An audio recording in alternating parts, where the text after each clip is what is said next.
بسم الله الرحمن الرحیم. باب اعلان النکاح والخطبة والشرط. د نکاح اعلان کول، خلق خبرول، دا غي د پاره خطبه ویل او د نکاح شروط. اعلان د نکاح چې دی د امام مالک رحمت الله علیه په مذهب کې دا ضروری دی. اعلان مطلب دا نه دی چې لوډ سپیکر کې به اعلان کوي لکه څنګه چې د مړي اعلان کیږي. مطلب دا دی چې د خلکو خبرول، چې د کلی گاون علاقې یا رشتہ دار رایاران دوستان دا تینا خبر کړي شي. خو زمونږ په مذهب کې اعلان ضروری نه دی، البته بهتر دی. والخطبه او دارنګ د نکاح د لپاره خطبه ویل، نو دا اتفاقا سنت ده چې ایجاب او قبول کیږي. د هغې نه مخکې خطبه ویل، څه د قرآن آیتونه، څه حدیث پکې ویلی شي او په هغې کې دعا وکړی شي، نو دا اتفاقا سنت ده. د ایجاب او قبول نه مخکې سنت ده. البته بیا زمونږ په مذهب کې که په یو ځل باندې درې څلور نکاحګانې وي، نو د هغې دپاره یو خطبه کافي ده. امام شافعي صاحب وایي هر ایجاب ته به، هر قبول ته به بېله بېله خطبه ویلې کېږي. و شرط او د نکاح څه شرایط، نو شرایطو بیان یې مخکې هم تېر شوی چې ګواهان ورله شرط دي، اتحاد د مجلس ورله شرط دی وغیره. عن الربيع بنت معوذ بن عفراء. دا معوذ چې د عفراء زوی دی او دا ربيع د لور ده. دا معوذ یو د سره بل رورو معاذ، دا دواړه واړه لکانو کم عمره، او په بدر کې د دوانو په شریکه باندې ابو جهل لعین چې دا وجلی و. دی واړه واړو خو ورسېدلم نه، په اس باندې ناستو را روانو، دوانو ور منډه کړه، دا خپې خپې دا پنډۍ پنډۍ پې په توره باندې ووالې، بس ایسته د اس نه را وغورځېدو، نور ترې نه دی منډه کړه، ځکه دی خو هلکانو. بیا ابن مسعود رضی الله عنه رالی سر یې ترې نه کټ کړو. قالت داوی دا ربیعه، جاء النبی صلی الله علیه وسلم، رسول الله مبارک رالی، فدخلا، نو زمون کور ته را داخل شو، حین بنیه علیه، کله چې زما واده شوی و. بنیه مطلب دا دی چې رخصتي شوې وه او زه د خاوند کور ته راوستلی شوي ومه.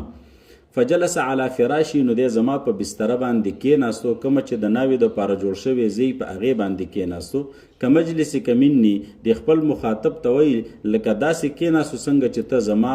مخې ته زما په ځای باندې ناستې، دقه شان رسول الله کېناستو. فجعلت جویریات لنا، نو شروع شولې هغه جینکۍ زمونږه، جویریاتن هغه جینکۍ زمونږه، یضربن بالدف چې چمبې واله، ویندبنا او صفتونه کول، من قتلا د هغه چا چې وجلی شوي من آبائی زمونږ د پلارانو نه، یوم بدرن د بدر په جنگ کې، د بدر په جهاد کې چې کوم صحابه شهیدان شوي و، د هغې صفتونه بیانول او د هغې سره چمبه واله. اذ قالت احداهن، چې په دې کې یوې ویلې، وفینا نبی، دا یو شعر یې ویلو، وفینا نبی، په من کې داسې پیغمبر دی، یعلم ما فی غدن، چې سبا کم کار کیږي هغه ورته د نن نه معلومي او پته ورته لګي. چونکه دا خبره دی جنۍ غلطه وکړه، خو دا جنکۍ وي او علم ورسره نه و، پویه ورسره نه وه، ځکه پیغمبر سره خو علم غیب نه و، که نه سبا چې کوم کارونه کیږي د هغه پیغمبر ته پته نه وه، خو دې د خپلې عقیدې نه دا وویلې.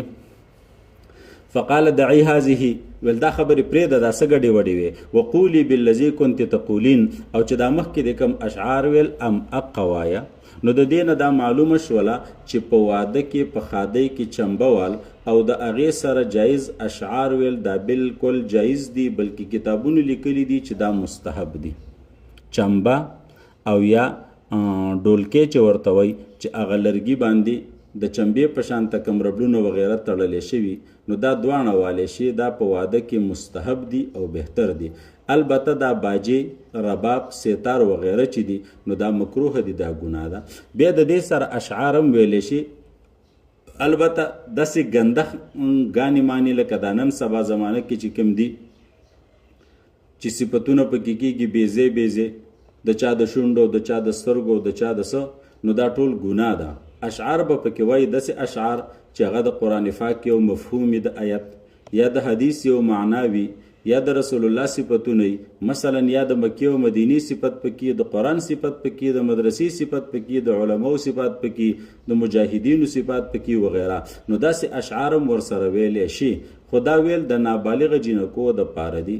بالغان یو غټې ښځې چې دي نو هغې صرف چمبه والی شي، البته لوبې به ورسره نه وای. یا نارینه چې وای نارینه نو هغه هم ورسره اشعار ویلی شي. نو نابالغه جینکۍ چې چمبه وای اشعار ورسره ویلی شي، نارینه چې چمبه وای ډولکی وای اشعار ورسره ویلی شي. البته بالغان جینکۍ او زنانې چې وای نو هغې به ورسره به هغه اشعار وغیره اینګانې مانې به ورسره نه وای، صرف تشه چمبه والی شي. خو تشه چمبه چې نه په دې چمبه پسې کم هغه تاسو څه ورته وایي ګنګړي ورته وایي څه شی ورته وایي هغه شیزونه میزونه چې هغه شرنګ غونته کې آواز کوي هغه په دې چمبه پسې هم نه او د جنکو په لاسونو باندې هم کمې ګاڼې ماڼې بنګړي وغیره دا نه وي. که د دوی په لاسونو باندې بنګړي وي یا داسې نور هغه د اوسپنو څه شیزونه میزونه وي نو بیا به هغه جنۍ چمبه نه وي چې هغه بنګړي ورسره خپل آواز کوي، نو بیا ګناه ده، ځکه د بنګړو چې کم آواز دی دا د عورت دی. تاسو ویلي کتابونو کې نور جایز دي. په دریو موقعو باندې چمبې وال او ډولکې وال دا جایز دي، یو په واده کې د نکاح په موقع باندې، یو په اختر کې، او یو چې کله څوک د مسافرۍ نه راشي یا عزتمن مېلمه د کور ته راشي نو په دغه موقع باندې وال جایز دي. وعن عائشة رضی الله تعالی عنها نن سبا خو د دین سخت بې حیايي خورېږي، احتیاط پکار دی، به خاص کر په دې وخت کې د امپیتری د جنکۍ غږی او هغې ته ګډېږي یا داسې خپل منځ کې چمبې وي او ګانې وي او هغې ته ګډېږي، نو دا ټول مکروه دي، سخته ګناه ده، د دې نه به ځان ساتي. او که نور شرعي طریقې سره کومه چمبه وي نو د هغې ممانعت به نه وي. وعن عائشة رضی الله تعالی عنها قالت زفت امرأة الى رجل من الانصار، یو جنۍ واده شوه د انصارو یو سړي ته، فقال نبی الله صلی الله علیه وسلم ما کان معکم لهون، که تاسو کې چا سره هغه د لوبو سامان وي ان چمبه وغیره وي نو هغه ورسره ولېږئ، فإن الانصار يعجبهم اللهو، ځکه انصار چې کوم دي د مدینې منورې نو دی دا چمبې وغیره دا خوښوي نو ورسره ولېږئ. وعنها قالت تزوجني رسول الله صلی الله علیه وسلم فی شوال، په دې حدیث کې یو مسله ذکر کیږي چې په ښځو کې مشهوره ده چې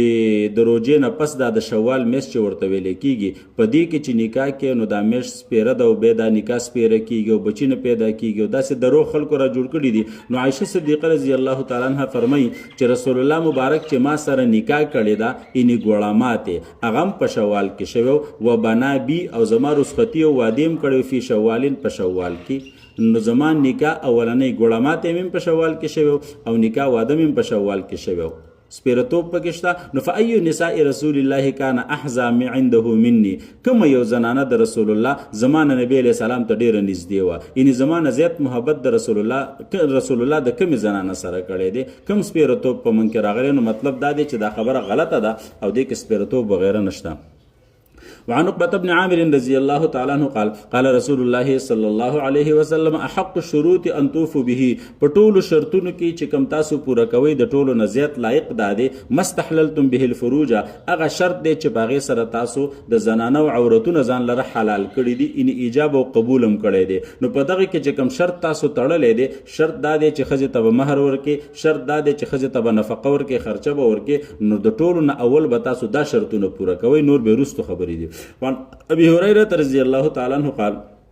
قال رسول الله صلی الله علیه وسلم لا يخطب الرجل على خطبه اخيه، یو سړی د نکاح پیغام نه لیږي د بل مسلمان ورور په پیغام باندې، ان که یو سړی یو جنۍ پسې جرګه لیږلې ده او د هغې خبره لا پرې شوې نه ده، هغې ته کوم جواب نه دی ورکړی، نو بل سړی دې په جرګه نه ورلیږي حتی ینکحا، تر دې چې د هغې سره نکاح وشي او یترکه یا پرېښودلی شي. وعنه قال قال رسول الله صلی الله علیه وسلم لا تسأل المرأة طلاق اختها، یو ښځه دې د خپلې خور د طلاق سوال د خاوند نه کوي. یو مقصد دا دی چې یو سړی په نکاح کې دوه ښځې دي او په دې کې یو ښځه نخرې پیښې شروع کړي چې بس زه تا سره ژوند نه تېروم او که ته ما سره ژوند تېرې نو دې بلې له به طلاق ورکړې او داسې به کې او هغسې به کې، دا هم بالکل حلال نه دي، سخته ګناه ده. دویم مقصد یې دا دی چې یو سړی چاته د نکاح پیغام ورکړي یو ښځې ته چې ته ما سره نکاح وکړه او هغه ورته ووایي چې زه تا سره نکاح کوم، خو شرط به پکې دی چې دا ستا کومه مخکینۍ ښځه ده دې له به طلاق ورکړې. رسول الله مبارک فرمایي داسې د طلاق سوال بالکل مه کوئ، لتستفرغ صحفتها، چې دې ځان ته فارغه کې د هغه پیلۍ ولتنکحو نکاح ورسره وکړي فإن لها ما قدر لها ځکه هرې ښځې ته هر څه هغه څه میلاویږي چې څه د دې په تقدیر کې لیکلی شوي وي نو چې ستا په قسمت کې څه دي هغه به درته اسم میلاویږي نو که د هغه په نکاح کې بله ښځه ده نو هغه پې باندې مه طلاقه وه وعن ابن عمر رضی الله تعالی عنهما ان رسول الله صلی الله علیه وسلم نهى عن الشغار رسول الله مبارک د شغار نه منع کړی ده شغار چې شی دی والشغار په خپل معنا ذکر کوي ای یزوج الرجل ابنته یو سړی خپل لور په نکاح سره ورکي علا په دې شرط باندې ای یزوجه الاخر ابنته چې دا بل بم ور لور ورکي وليس بينهما صداق او په منځ کې به مہر نوي شغار مطلب دا مونږ چې کوم کو کنه دا بدل چې ورته ویلې کیږي نو دام د شغار یو قسم دی خدا جایز دی دا څه دی جایز دی د شغار بد سوا چې تب مال خپل لور راکې په نکاح سره زه به تعالی خپل لور درکم په نکاح سره نه بستا د لور مہر وي نه به زما د لور مہر وي ان ستا لور به زما د لور مہر وي او زما لور به ستا د لور مہر وي نو دې ته شغار ویلې کیږي د دې نه منع راغلی ده او دا په شریعت کې بالکل حرام دی البته که څوک داسې بدل وکړي چې دواړو جینکوله خپل مہر وټاکي چې هر یو جنې له خپل خاوند خپل پوره مہر ورکي نو په دې کې بیا کومه ګناه خو نشته دی البته مفاسد شته زمونږ په دې علاقو کې بیا مفاسد شته دی ځکه که چېرته دا یو جنې په دې کور کې خفه وي نو د دې د خفګان په وجه باندې هغه بلې جنې له بیا خلک زورنه ورکوي په کور کې چې یاره هلته زمونږ لور هغوی ورسره جنګ کوي او پلانې کوي او ډنګرې کوي نو د هغې زور بیا د دې نه وځي متفق عليه وفي رواية لمسلم لا شغار في الإسلام چې په اسلام کې شغار نشته وعن علي رضي الله تعالى عنه أن رسول الله صلى الله عليه وسلم نهى عن متعة النساء رسول الله مبارک منع کړی د متعې د ښځو نه یوم خیبره د خیبر په جنگ کې متعه دا نکاح خو نه ده د دې طریقه دا وه چې یو سړی به چېرته په سفر باندې لاړې هلته به د ده سره ښځه نه وه نو مثلا په دغه ځای کې به د اراده وه چې 3 ورځې به پاتې کېږي یا 4 ورځې به پاتې کېږي نو کور به نه و ښځه به نه وه نو په دې علاقه کې به داسې ښځې وي چې د هغې به خاوندان نو ده به ورته ویلي چې زه به تاله دومره روپۍ درکمه او زه به ستا سره 3 ورځې 4 ورځې 5 ورځې هر څو به چې ورته یادې کړي دا ورځې اوسېږم نو دغه 3-4 ورځو کې به دی بالکل د یو بل سره د ښځې او د خاوند ژوند تېراو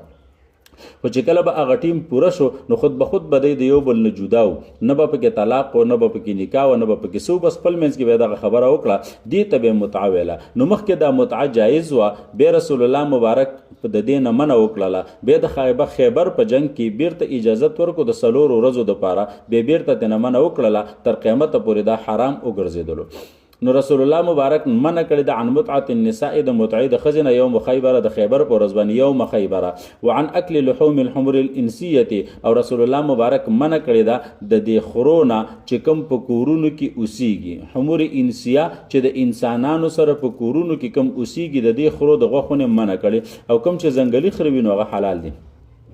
وعن سلمة بن الأكوع رضي الله تعالى عنه قال رخص رسول الله صلى الله عليه وسلم عام اوتاس رسول الله مبارک په جنگ اوتاس کې اجازت ورکړو فی المتعة په متعه کې ثلاثن د 3 ورځو ثم نهى عنها بيد اغینا منع وکړه ان د 3 ورځو پورې اجازت ورکړو بیرته منع کړه الفصل الثاني عن عبد الله بن مسعود رضي الله تعالى عنه قال علمنا رسول الله صلى الله عليه وسلم التشهد في الصلاة رسول الله مبارک موږ ته تعلیم راکړی دی د تشهد ویلو په مانځه کې والتشهد فی الحاجة او د تشهد ویلو په نورو حاجتونو او ضرورتونو کې چې مراد د دینه نکاح ده قال التشهد فی الصلاة نو فرمایلی چې تشهد په مانځه کې دا دی التحیات لله والصلوات والطیبات السلام علیک ایها النبی ورحمة الله وبرکاته السلام علینا وعلى عباد الله الصالحین اشهد ان لا اله الا الله واشهد ان محمدا عبده ورسوله والتشهد فی الحاجة او تشهد په خطبه کې دا دی خاص کر په نکاح کې ان الحمد لله ونستعينه ونستغفره ونعوذ بالله من شرور أنفسنا من يهده الله فلا مضل له ومن يضلله فلا هادي له وأشهد أن لا إله إلا الله وأشهد أن محمدا عبده ورسوله دا حمد و صلاة شو ويقرأ 3 آيات معنی خو یسانی دی کنه التشهد بالصلاة التحيات لله ټول عبادات مالی او بدنی چې دي دا خاص د الله د پاره دي والصلوات والطيبات درودونه او سلامونه ان په الله رب العزت د پاره ټول عبادتونه دي صلوات خاص منځونه ته مراد نه دي عبادت بدني والطيبات او ټول عبادت مالی. السلام علیک ایها النبی، سلام دی پتا باندې ای پیغمبر، رحمتونه د الله برکتونه. السلام علینا، سلام دی په موږ باندې، وعلى عباد الله الصالحین، په نیکانو بندگانو باندې. اشهد ان لا اله الا الله، زه گواهی کوم چې د الله نه سوا د عبادت لایق نشته. واشهد ان محمدا، او زه گواهی کوم چې بشک محمد علیه السلام د الله بنده او د الله رسول دی.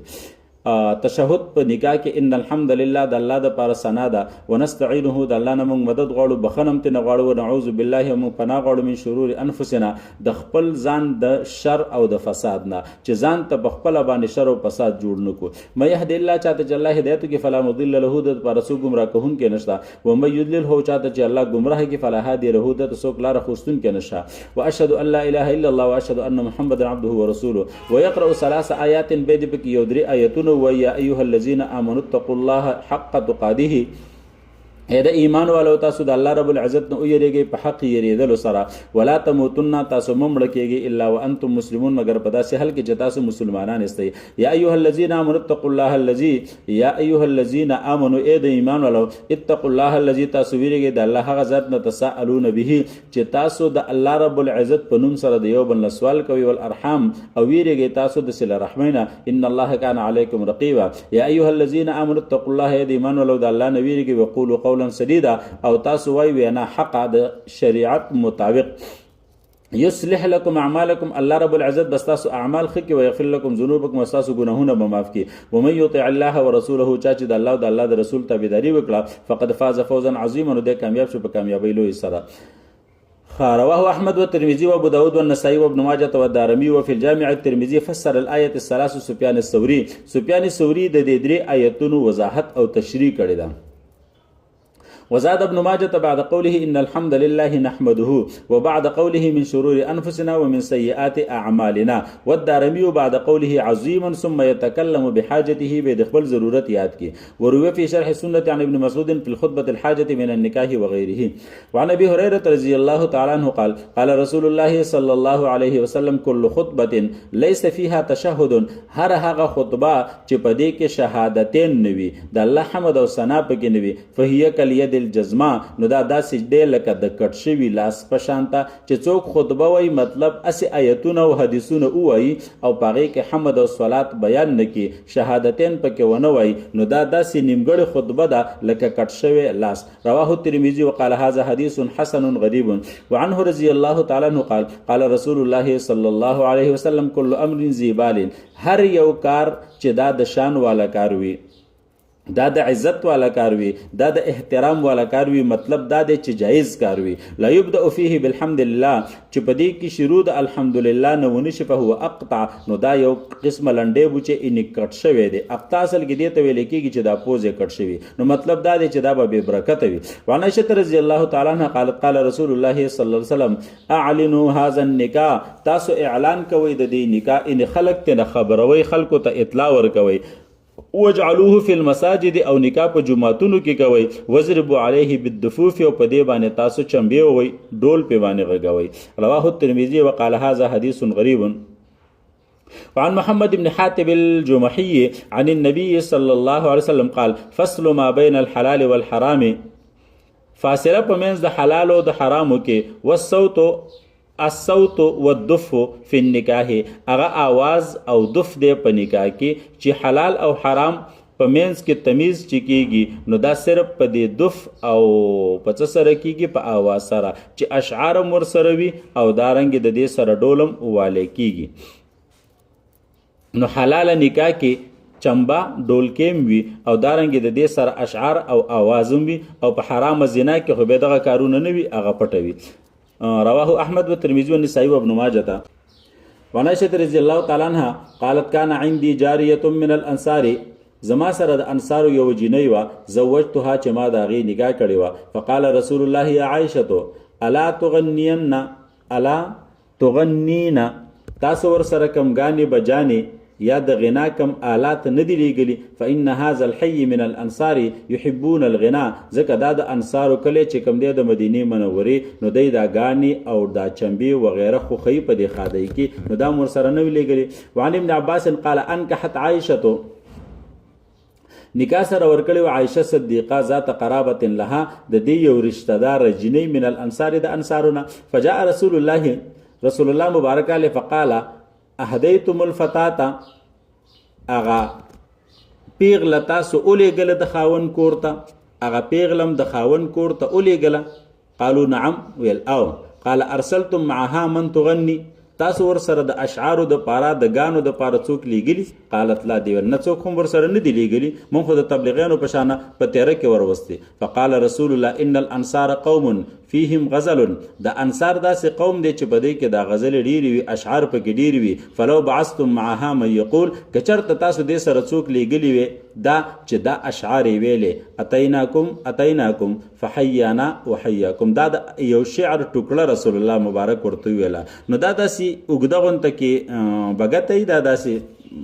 عربو په اشعارو کې ویلې، خو رسول الله مبارک صرف د نشاندهۍ دپاره دا یو ټوکړه وویله اتیناکم چې موږ تاسو تراغلی. نو الله دې موږ هم ژوندي وساتي، الله رب العزت دې تاسو هم ژوندي وساتي. څومره ښه اشعار دي. او بیا په دې پسې نورې ټوکلې بعضې شارحینو ملګري کړي ولولا الحنطة السمراء لم تسمن عذارکم، که چېرته دا سره غنم نه وی نو ستاسو دا پیغلې به نه وی چاقي شوي، یعنې ستاسو دا ښځې چې داسې غټیږي او چاقیږي نو دا د دې غنمو برکت دی. ولولا العجوة السوداء ما كنا بوأواکم، او که چېرته دا تورې کجوري نه وی نو موږ به تاسو سره په دې کورونو کې نه وی اوسېدلې. نو به هر صورت رسول الله مبارک ورته چې تاسو به ورسره څوک لیږلي وی چې دا اشعار یې ورسره ویلې. وعن سمرة رضي الله تعالى عنه أن رسول الله قال أيما امرأة زوجها وليان، هر یو جنۍ چې دو ولیان د دې نکاح وکړي، یعنې دوه کسان د دې اختیارمند دي. مثلا خپل پلار یې نشته دی، دوه ورونه دي یا دوه ترونه دي مثال په تور باندې، او دوانه نکاح وکي، یو د یو نه خبر نه دی، بل د بل نه خبر نه دی، یو ځای کې نکاح کړي بل بل ځای کې نکاح کړي، نو سبا کېږي نو فهو للاول منهما، نو دا به د اول وي. یعنې که چېرته معلومه شوله چې دا یو اوله نکاح کړې ده د بل رستو نکاح کړې ده، نو د دې اول نکاح به معتبره او د دې رستونی نکاح به معتبره نه. خدا په هغه صورت کې دی چې کله دا ولیین د دې دوانه په یو درجه کې وي، مثلا دوانه یو شانته ترونه دي یا یو شانته ورونه دي په یو درجه کې دي، او که چېرته په یو درجه کې نه دي، مثال په طور باندې یوې پلار دی یوې نیکه دی، نو بیا به د پلار نکاح معتبره د نیکه به نه معتبره، یا یوې پلار دی یوې ورور دی نو د پلار نکاح به معتبره د ورور به نه معتبره، یا مثلا یوې زوی دی او بلې ورور دی نو د زوی نکاح به معتبره د ورور نکاح به نه معتبره وغیره. ومن باع بيعا من رجلين، او چا چې په سودا خرڅ کړه په دوو کسانو باندې په هو للاول منهما، نو دا بم د اولنی د پاره په چای چې اول خرڅ کړی دا. رواه الترمذي وابو داود والنسائي والدارمي. الفصل الثالث عن ابن مسعود رضي الله تعالى عنه قال كنا نغزو مع رسول الله صلى الله عليه وسلم، من د رسول الله مبارک سره جهاد ته تللو، ليس معنا نساء من سره خزه نوي. فقلنا نو منګل الا نختسی د الله نبی منګ ځانونه خسینه کو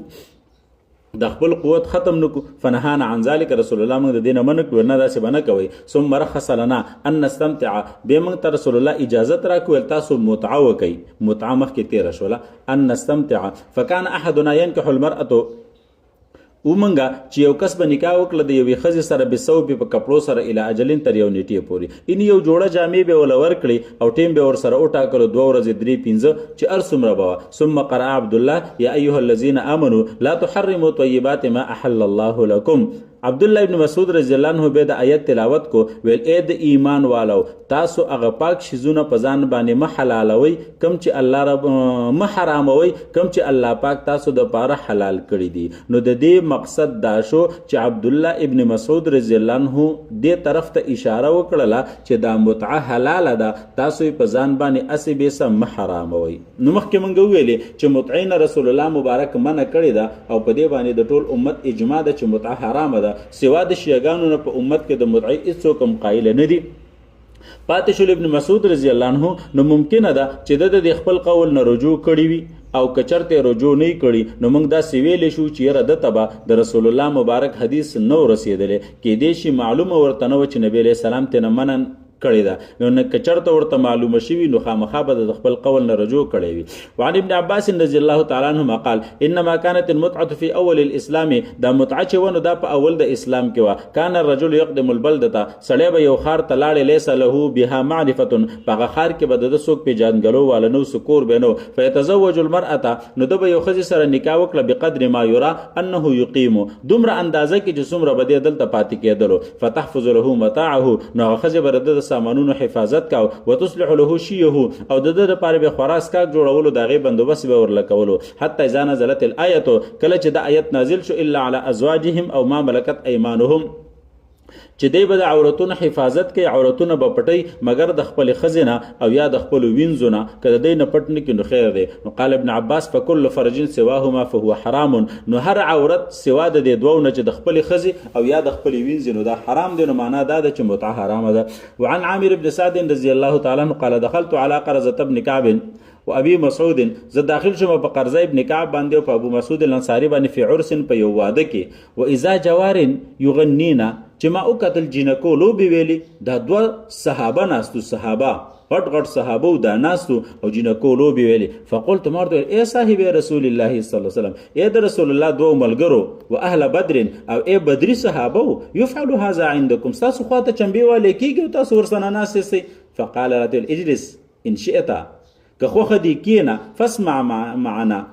زمنګ نواوره زمنګ سره دا غانې واوره و ان شئت که ستا خوخه شنو پس هپاڅه ځان شیخی را تم کوا که غانې اوري چمبي اوري خودل تکیرا کنيوري نزور کېګا فانه قد رخص لنا في اللهو مونږ ته اجازه را کړې شوې د بشریت کې د رسول الله د طرف نه په دې غانو کې عند العرس د واده په وخت کې رواه النسائي. بس